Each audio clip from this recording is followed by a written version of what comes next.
सच्चिदानन्दरूपाय विश्वोत्पत्त्यादिहेतवे तापत्रयः विनाशाय श्रीकृष्णाय वयं नुमः।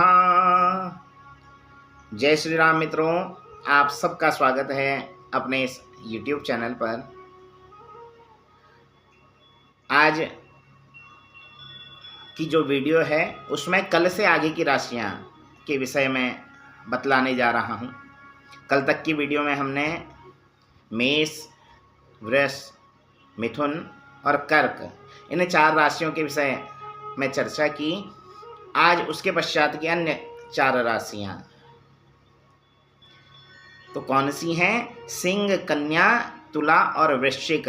यदि इन 4 राशियों के विषय में चर्चा करें तो 5वीं राशि सिंह राशि, तो स्वास्थ्य की दृष्टि से सिंह राशि वालों का यह वर्ष मध्यम फलकारक है। और जैसा पूर्व में बतलाया, मेष, सिंह और धनु राशि को वर्ष अपेट गया है। तो मेष राशि के जातक संक्रांति के दिन 14 अप्रैल को सफ़ेद वस्तुओं का दान करें। इष्ट देव के निमित्त पूजा पाठ आदि के कर्म करें। रुद्राभिषेक कर सके तो अति उत्तम। देवी सप्तशती का पाठ कर सकते हैं या अन्य जो भी आप पूजा पाठ संबंधित कर्म करना चाहें वह करिए और सफ़ेद वस्तुओं का दान इस दिन अवश्य कीजिए। तो स्वास्थ्य के प्रति थोड़ा सचेत रहने की आवश्यकता है। मध्यम फलकारक स्वास्थ्य के प्रति रहेगा। घर परिवार में कुछ अशांति और तनाव का वातावरण रह सकता है, तो उस पर विशेष ध्यान देने योग्य चीज़ है। क्योंकि यदि घर का माहौल अच्छा ना हो तो आप कोई भी कार्य करें उसमें श्रेष्ठ फल की प्राप्ति नहीं हो पाती। तो घर का प्रभाव, घर का वातावरण सबसे पहले श्रेष्ठ होना चाहिए।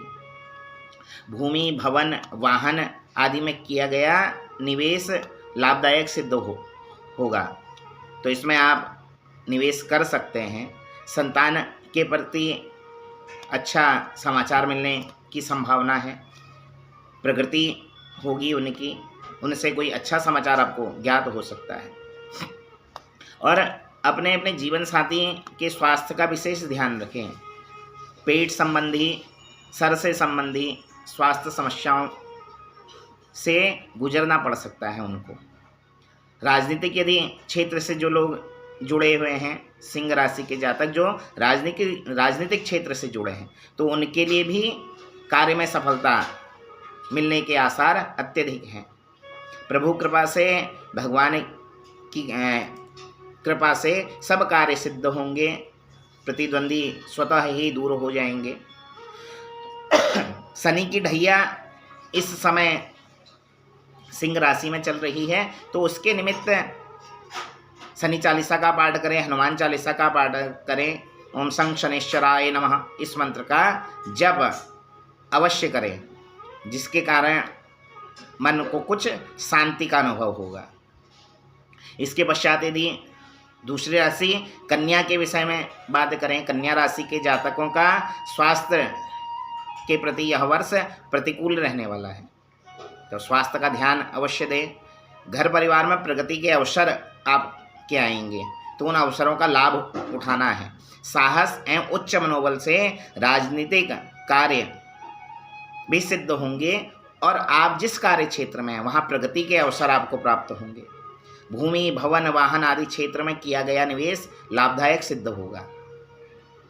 यदि कन्या राशि के जातक किसी प्रतियोगिता की तैयारी कर रहे हैं, कुछ पेपर आदि दे रहे हैं, तो उसमें सफलता उनको प्राप्त होगी और दृढ़ निश्चय के साथ किया गया कार्य उनका अवश्य सफल होगा। इसमें किसी प्रकार का संशय नहीं है। किंतु स्वास्थ्य के प्रति जैसा पहले भी बतलाया कि प्रतिकूल वर्ष है, तो स्वास्थ्य का ध्यान दीजिए, अन्यथा धन का अपव्यय स्वास्थ्य के प्रति हो सकता है। भगवान वासुदेव का पूजन करें। क्लीं कृष्णाय नमः इस मंत्र का जप करें। हो सके तो विष्णु सहस्त्र नाम का पाठ नित्य करें, जिससे मन को शांति की प्राप्ति होगी। उसके पश्चात तुला राशि के जातकों का स्वास्थ्य के प्रति यह वर्ष का पूर्वार्ध जो है प्रतिकूल रहने वाला है, तो स्वास्थ्य के प्रति सचेत रहने की आवश्यकता है तुला राशि वालों को भी। घर परिवार में शांति और सुख का वातावरण बना रहेगा। साहस एवं उच्च मनोबल से समाज में आपकी प्रतिष्ठा भी बनेगी। आप जिस कार्य क्षेत्र में हैं, जिस भी कार्य को आप कर रहे हैं, वहाँ अपने कार्यों के द्वारा आपकी प्रतिष्ठा सदैव बनी रहेगी। भूमि भवन वाहन आदि में निवेश इस समय आप कर सकते हैं।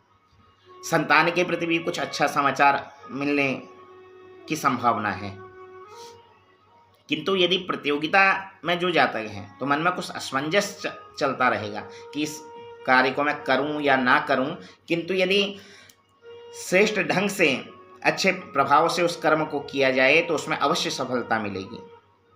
राजयोग के संकेत भी मिल रहे हैं। आध्यात्मिक दृष्टि से भी यह वर्ष आपके लिए अनुकूल रहने वाला है।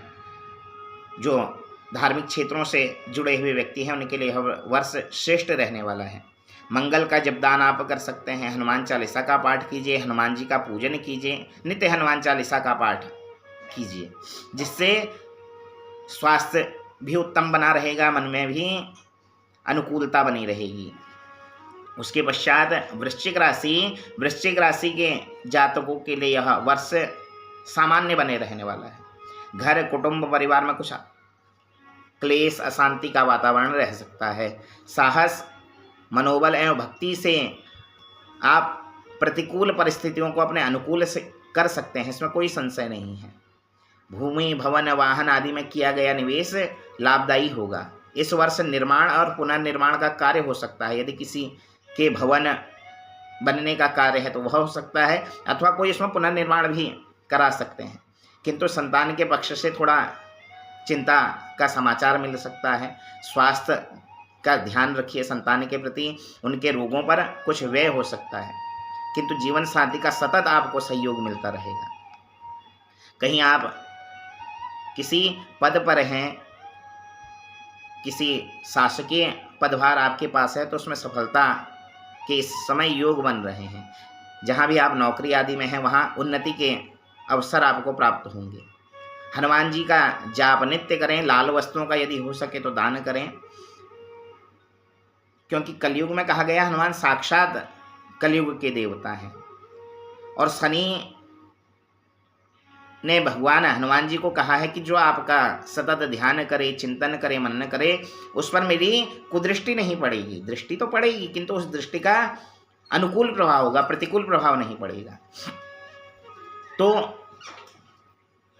अपने हित के लिए, अपने अच्छे कर्मों के लिए हनुमान जी की आप आराधना कीजिए, उनका चिंतन कीजिए, ध्यान कीजिए, मनन कीजिए, जिससे आने वाला समय आपके अनुकूल बन सके।